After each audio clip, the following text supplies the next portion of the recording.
कडे बघण्याची आवश्यकता आहे। आपण सर्वजण महाराष्ट्रात राहत असताना उत्तम शेती, मध्यम व्यापार आणि कनिष्ठ नोकरी हा वाडवडिलांचा वारसा आणि वसा हा आपल्याला लाभला होता। मात्र गेल्या काही वर्षांमध्ये अलीकडच्या काळात विशेष करून मोदी सरकार आल्यानंतर जे धोरणं देशामध्ये जी राबवल्या जात आहेत त्यामुळे या परिस्थितीने आता शीर्षासन केलं आहे। त्यामुळे उत्तम नोकरी, मध्यम व्यापार आणि कनिष्ठ शेती झाली आहे। त्यामुळे शेतकऱ्यांच्या समस्या दिवसेंदिवस वाढत चालल्या आहेत। शेतमालाला भाव नसणे, कर्ज थकीत असणे, बाजारामध्ये कुठेही कर्ज काढायला गेल्यानंतर त्याची उपलब्धता न होणे, एवढंच नाही तर मुलाबाळांच्या लग्नासारखी देखील शेतकरी परिवारावर मोठे संकटही आलेले आहेत। आणि या सर्व वेदनेतून कुठेतरी मराठा आरक्षणासारखा मुद्दा हा ऐरणीवर आला आणि मोठ्या प्रमाणामध्ये देशभरात जे शेती व्यवसायाशी निगडीत जे समाज आहे त्या सर्व समाजांमध्ये आरक्षणाच्या अनुषंगाने एक मागणी ही आढळून येते। आणि या वेदनेतून मराठा समाज हा आरक्षणाच्या अनुषंगाने गेल्या अनेक वर्षांपासून त्यासाठी संघर्ष करतोय। आणि हे होत असतानाच तत्कालीन काँग्रेस सरकारने एक उपेक्षित म्हटल्यापेक्षा सोशो इकॉनॉमिकल याही सगळ्या मापदंडांच्या सोबत किंबहुना ऐवजी एक परिस्थिती जी आहे, सामान्य परिस्थिती किंवा शोषणावर आधारित व्यवस्था, त्यातून काँग्रेसच्या काळामध्ये आरक्षण दिलं गेलं। ते पुढे त्याचं काय झालं आपण सर्वजण जाणतो। आंदोलन पुढे सुरू राहिलं आणि जरांगे पाटलांच्या माध्यमातून हा प्रश्न जो आहे हा पुन्हा एकदा ऐरणीवर आला, उचलला गेला। त्यांनी देखील तळागाळातील मराठा समाजाच्या ज्या वेदना आहेत आणि त्याची जी उपेक्षा आहे ती अधोरेखित करत असताना या आरक्षणाच्या एकंदरीत मोहिमेचं नेतृत्व केलं।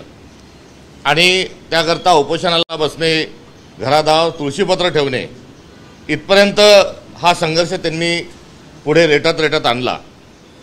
मागच्या वेळेस जेव्हा सरकार वेगळ्या चेहऱ्याचं मुख्यमंत्र्यांसोबत जेव्हा बसलेलं होतं, जेव्हाचे आताचे मुख्यमंत्री तेव्हा उपमुख्यमंत्री होते, मुंबईच्या वेशीवरूनच नवी मुंबई या ठिकाणून गुलाल उधळून आंदोलकांना त्यावेळेस वापस पाठवलं आणि आरक्षण मिळालं अशी एक आव्हान ठोकल्या गेली।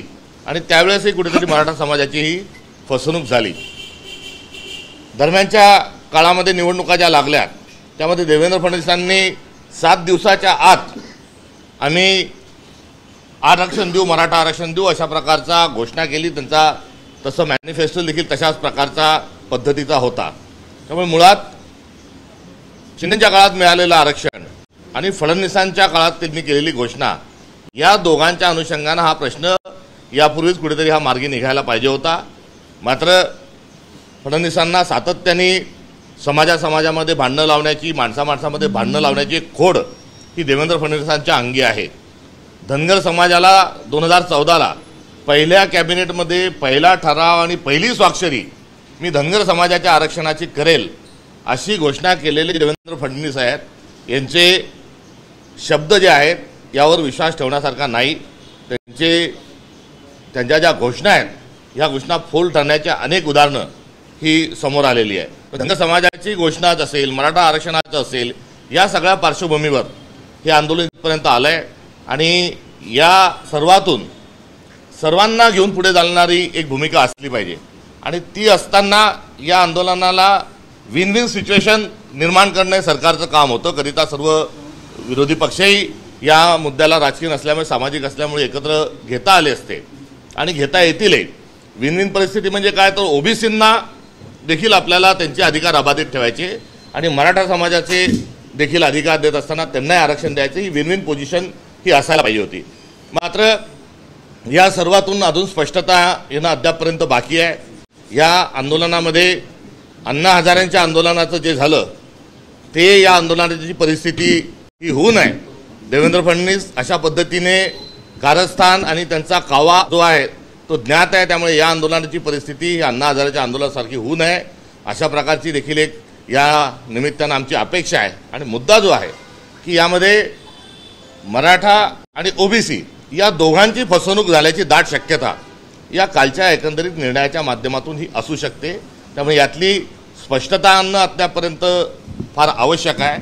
आणि या संदर्भामध्ये मुळात जो काँग्रेसची आमचा जो प्रस्ताव आहे, या प्रस्तावाच्या अनुषंगानं तेलंगणा असेल, कर्नाटक असेल, हिमाचल असेल, इथे जात न्याय जनगणना ही याची प्रक्रिया जी आहे ही नुसती सुरू झालेली नाही, तर त्याच्यानुसार कारवाई देखील सुरू झालेली आहे।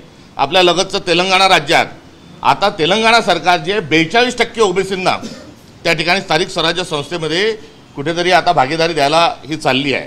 आणि अशा याच्यात जातीनिहाय जनगणनेचा फॉर्म्युला असताना आणि एकंदरीत ओबीसींना आरक्षण आणि त्यासोबत मराठ्यांना आरक्षण हा जो विषय आहे, हा विषयामध्ये 50%ची कॅप जी आहे 52%ची ती वाढवण्याच्या अनुषंगानं नेमकेपणाने याच्यात काय झालं, नाहीतर पहिलेच्या 19% आता नव्याने पुन्हा टाकून दोघांनाही नीट त्याच्यामध्ये जर हिस्सा मिळाला नाही तर ते योग्य होणार नाही।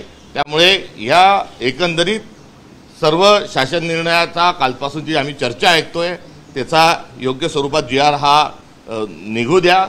आमची जी भूमिका आहे ती स्पष्ट स्वरूपात मराठ्यांना आरक्षण देण्याची आहेच आहे, मात्र त्यासोबत ओबीसींचं जे एकंदरीत 19 अधिक पुढचे जे आहेत 27%, 32%, 27% या आरक्षणामध्येही देखील वाढ झाली पाहिजे, ही एकंदरीत असणारी काँग्रेस पक्षाची भूमिका आहे। देवेंद्र फडणवीसांनी मागच्या खेपीला काय सांगितलं होतं आणि यावेळेस त्यांची नेमकी भूमिका काय ते स्पष्ट झाल्यावर यावर अधिक बोलणंही उचित राहील। हैदराबाद गैजेट का उल्लेख कर रहे हैं, तो हैदराबाद का जो गैजेट है तो हैदराबाद की सरकार ने अर्थात तेलंगाना के सरकार ने ओबीसी के लिए 42% आरक्षण की घोषणा अपने राज्य में वहाँ की है। इसलिए हैदराबाद गैजेट का जब उल्लेख महाराष्ट्र के मुख्यमंत्री कर रहे हैं तो क्या वो तेलंगाना सरकार का जो रुख है और उन्होंने जो जाति न्याय जनगणना की है उसकी हिमायत सिफारिश करके उस तरीके से वो कोई फैसला लेने वाले हैं, या हमेशा से जो एक उनका जुमलेबाज जो स्वभाव है उसी को लेकर वो आगे जाने वाले, ये एक शक उनके हर कदम से पैदा होता है। चलो।